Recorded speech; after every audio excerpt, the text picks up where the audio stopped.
Okay, so before we get to the subject we have here, which is the question of children on Yom Kippur, I'm going to look back just for a moment at what the Alter Rebbe wrote about vinegar, since we asked about it again in the Gemara. So the Alter Rebbe puts here in the chapter which we already learned, in section 14, chapter 612, section 14, he writes, interestingly, the entire section is in parentheses, but he writes as follows: if one drank liquid that are not fit to drink, e.g. brine, fish brine, or undiluted vinegar that is so strong that if poured on the ground, it would bubble, he is not liable for karas, not liable for excision, the punishment, because it's an unedible food, even if he drank a large amount. Though he is punishable by lashes for rebellious conduct that we talked about also. I remember that there's rabbinic lashes for one who violates the eating that which is forbidden to eat, but not liable for excision yet. If, by contrast, he drank vinegar diluted with water, even if he drank only a cheekful, he is liable for karas. Right? You mentioned yesterday the opinion of someone who says you have to drink a lot. He's saying even if you drank a lot, undiluted, do not karas.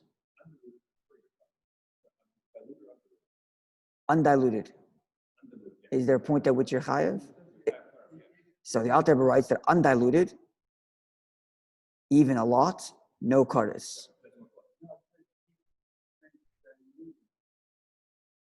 Where are you reading from? Yeah, 14, right?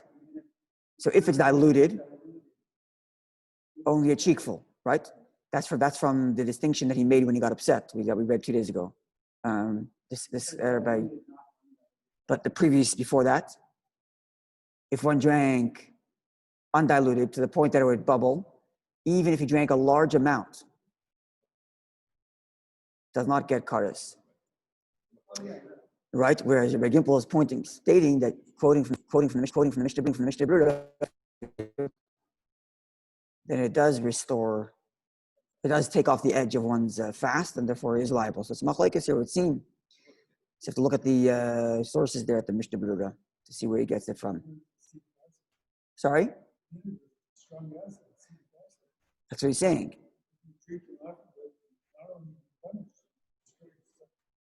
Yeah. It's a good point. Not advised behavior.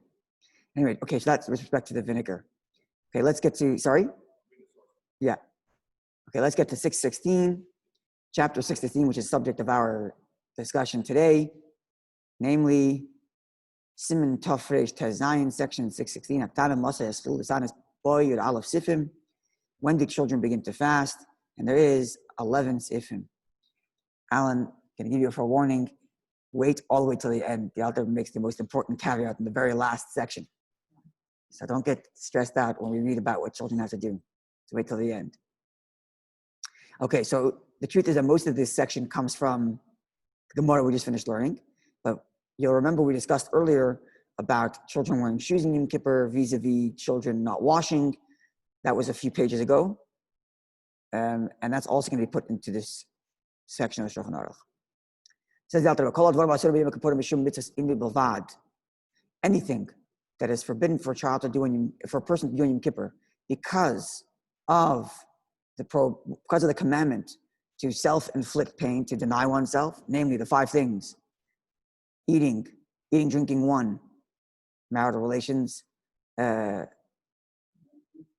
anointing, washing, and wearing shoes. So we're going to leave marital relations out of this for a second because we're talking about minors. So this was not imposed on children. Well, obviously, nothing is imposed upon children. But there's a big distinction, which is as follows. A child is not obligated to keep kosher. So a child is not held accountable if the child ate cheese and milk and meat together. However, because the prohibition theoretically, certainly rabbinically, extends to children, you as an adult are not allowed to feed a child non-kosher food. And that's the big distinction here, that this commandment of Inui, this commandment to deny yourself in Yom Kippur does not extend to children. Therefore, a parent or adult is allowed to feed a child food, even though you cannot feed a child non-kosher food. The logic is explained elsewhere, because the food itself is not a prohibited food. It's the day that prohibits it. Food that is essentially prohibited, one cannot feed it to a child, even though the child is not held accountable. But food that is essentially permissible, it's just that today you can't. That restriction, today you can't eat, does not extend to children, and therefore you may sit down and feed your children breakfast, essentially, and not just tell them to feed themselves, which at one point you'll see that does happen. At one point, the child's old enough, you don't feed them, we'll see.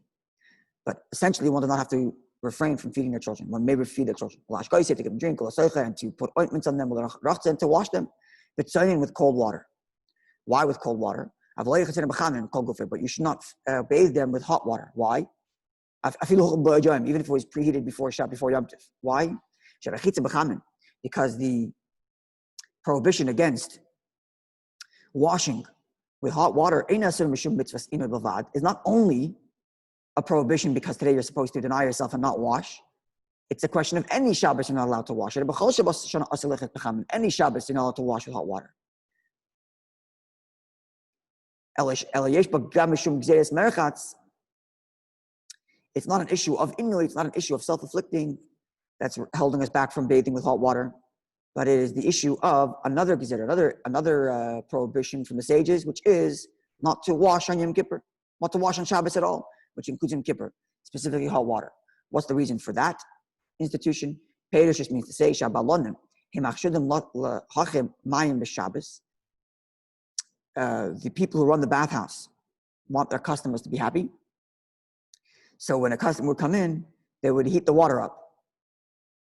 And one is not allowed to enjoy of a prohibition that was done for the Jew by a non-Jew.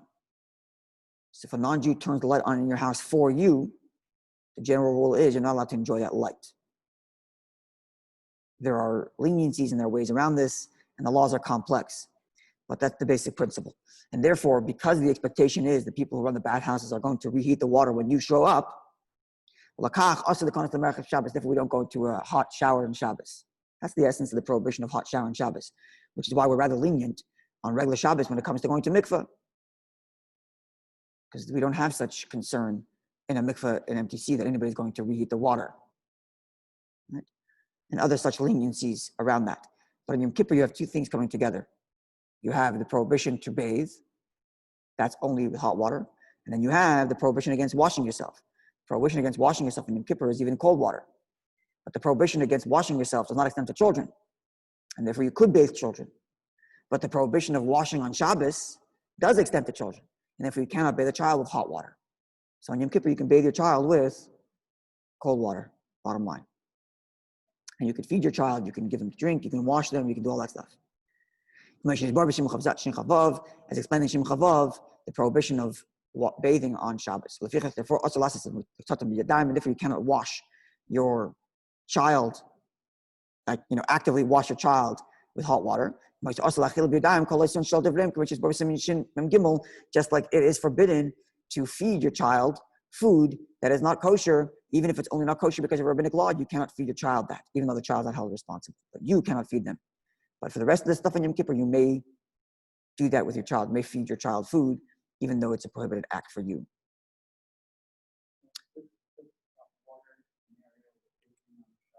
Yeah.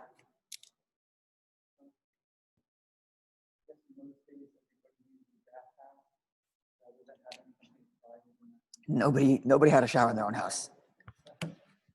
Maybe the emperors had their own shower in their own house. Most people did not have a shower in their house. Yeah, there are other things involved. There are other issues like schita that comes along with it. There's other issues. The swimming on Shabbos that's an issue with showering. What about a swimming pool which doesn't have heating? There's other issues, but this is the primary issue when it comes to hot water. There are other things involved as well.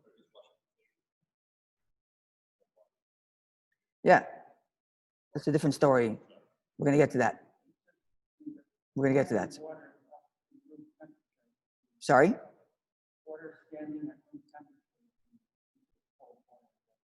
I have to look it up in the Siman, which one is it? Siman Shin Chavav, but I believe so. Okay.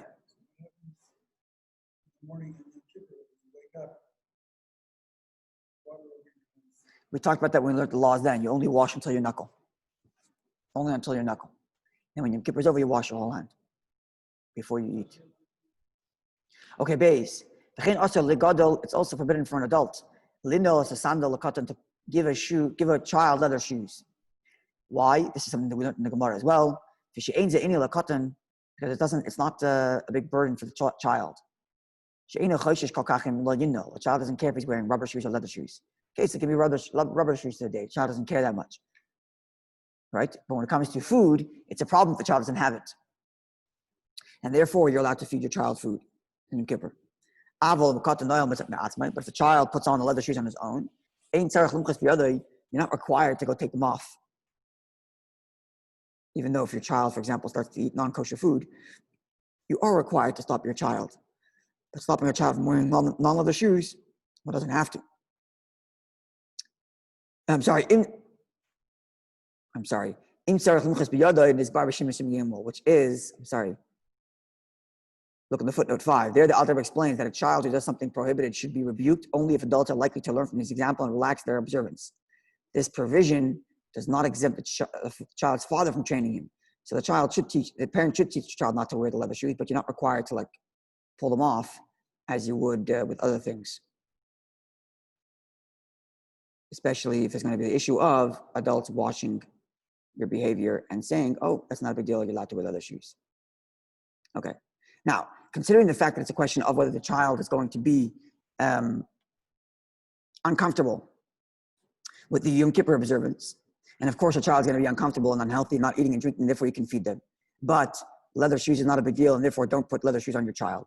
And therefore, nowadays, it's not exactly a custom that everybody washes and anoints themselves every single day, certainly not children. And therefore, if the child was told that today you're not going to go take a bath, and today you're not going to have ointment because it's Yom Kippur, the child's not going to care that much. And therefore, one should not bathe their children or anoint them, put some creams on Yom Kippur. And this is indeed the custom. So it seems like in Talmudic times, I guess because they showered so infrequently, they would do ointments more often. But today, okay, so you don't have an ointment there.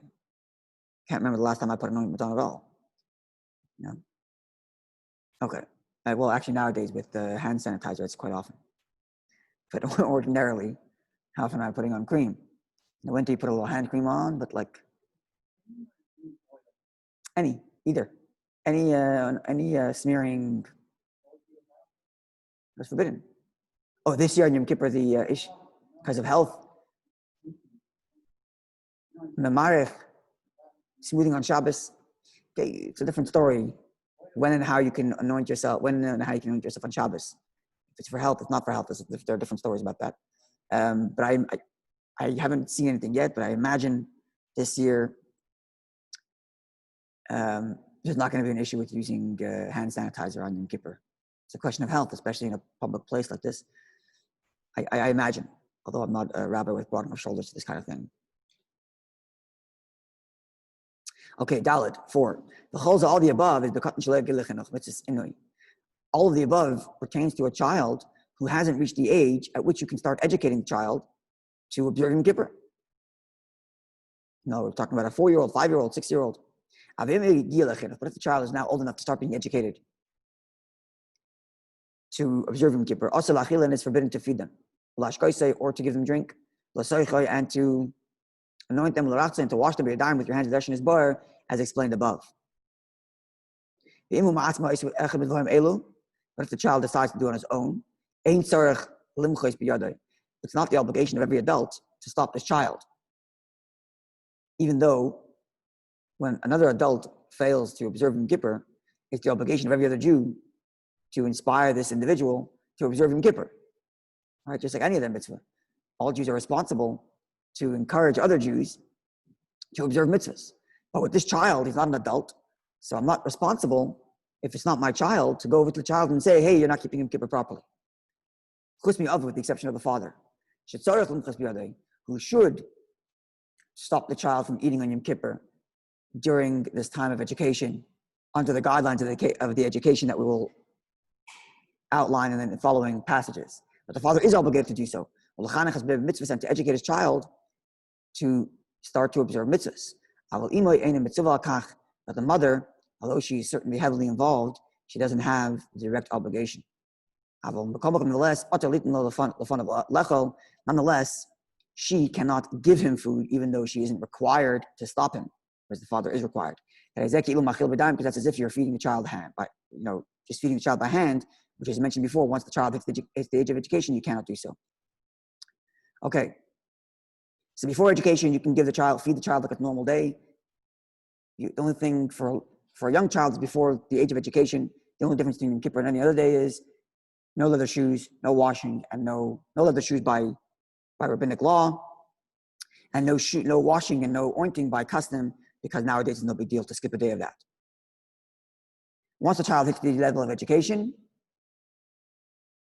then the father is obligated to actively stop the child from breaking the educational rules, as it were. Okay, so what are the educational rules?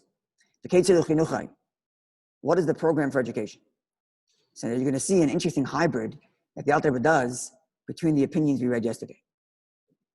Katan Habari, a healthy child, ben Tesha Shanim, who is now Shlemos, who's now 9 complete years, means Perish Station Nishnu Tesha Shanim Lefnim Kippur. That means to say he's completed 9 years before Yom Kippur. Today we say 9 years old. Essentially, the child has already gone through 9 years in the 10th year. Or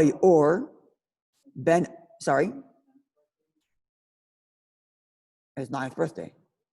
After his 9th birthday is in his 10th year, right? Because year 1 you're not born 1 year old. You're 1 year old a year later, right? So the numbers we have in English are the years completed, not the year you're in, right? So the child completed 9 years. 9 years old, essentially. Or the child is 10 years old. Shlemus, complete 10 years, meaning in the 11th year. Afilu kachosh tishush koyach. Even if the child is a little weaker. The child begins to be trained to fast for partial hours. What's the difference here that we see here that we didn't see in the Gemara?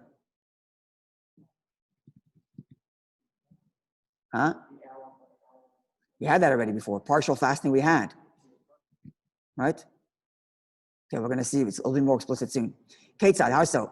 How do you train a child to fast partial fast? If the child is accustomed to eating at the second hour alayom of the day, then you push off the meal to the third hour. If the child is accustomed to eating breakfast at the third hour, you feed the child at the fourth hour.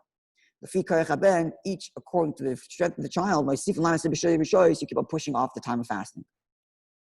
So the child gets a little stronger, push it up by 2 hours, push it by 3 hours.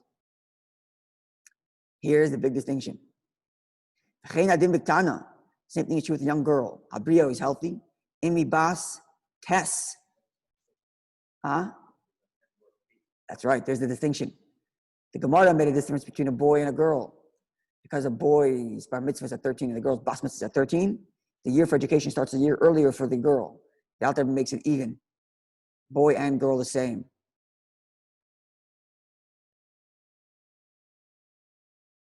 And he puts in the footnote 30, Lamed, where his source is from, which means he's learning the Gemara, not the way Rashi did. He must be learning the Gemara differently. Because I could see here, he puts the Gemara, and then he says to look at the Rif and to look at the Ran, which might mean there's a different way of understanding the Gemara we did yesterday.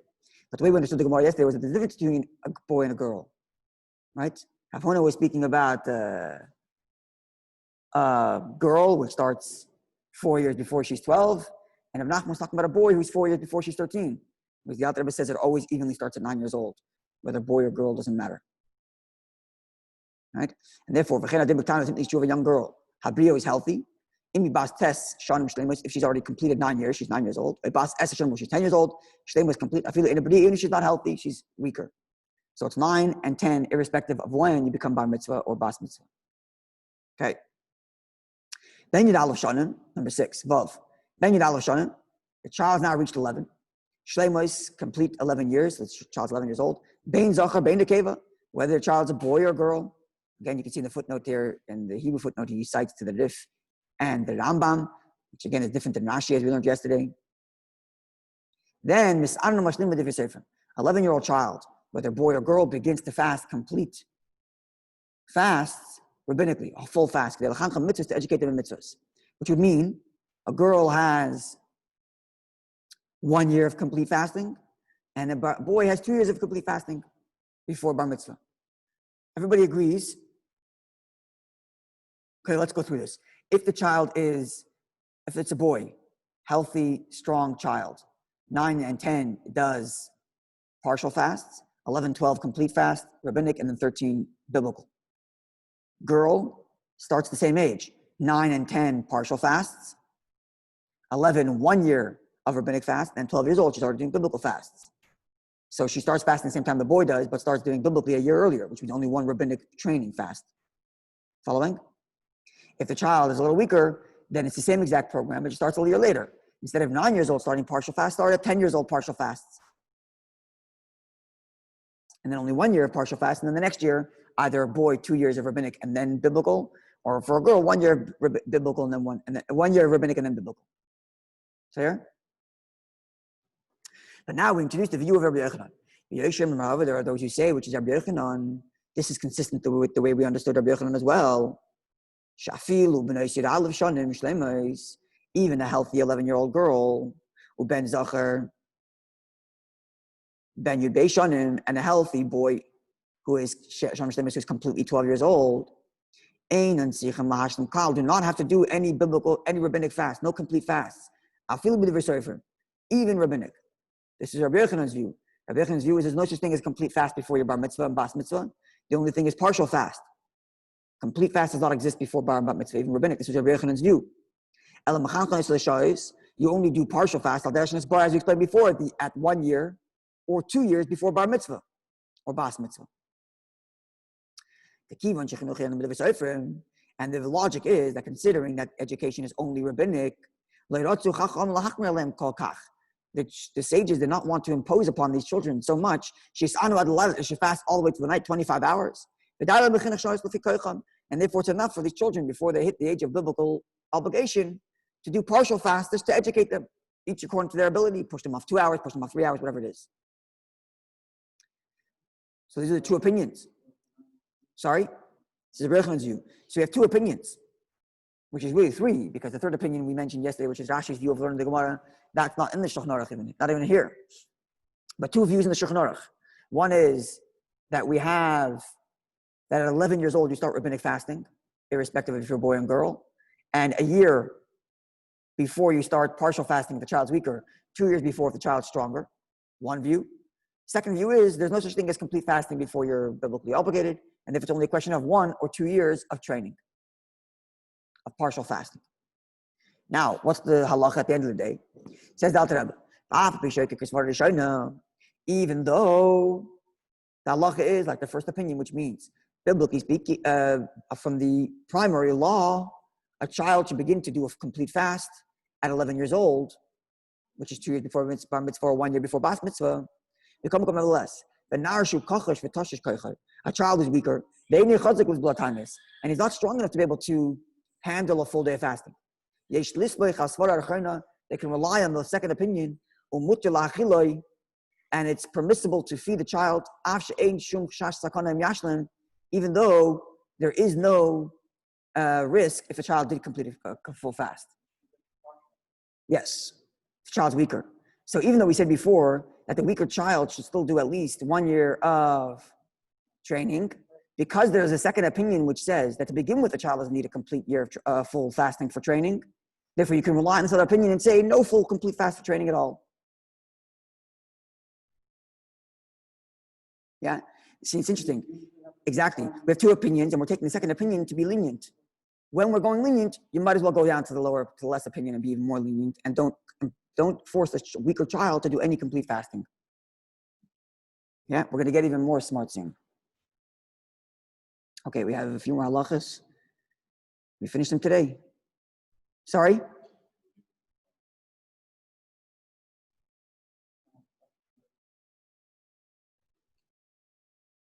Okay, we'll stop over here. We'll do one more, 7. Because it's 8 starts the second section. Okay, the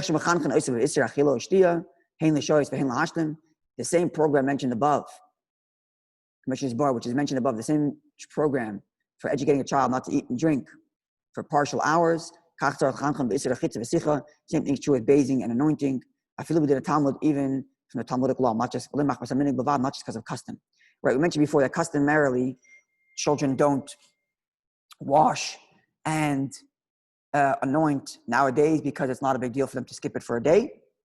Says the Alter Rebbe that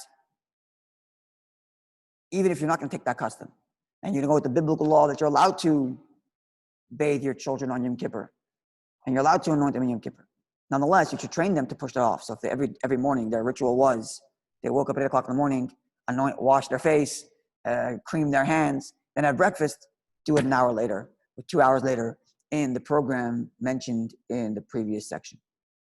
Okay, we'll continue tomorrow about what happens when a child becomes an adult, how a child becomes an adult, and understanding that changes some of the laws as well, as we'll see. Okay, have a wonderful day, everybody.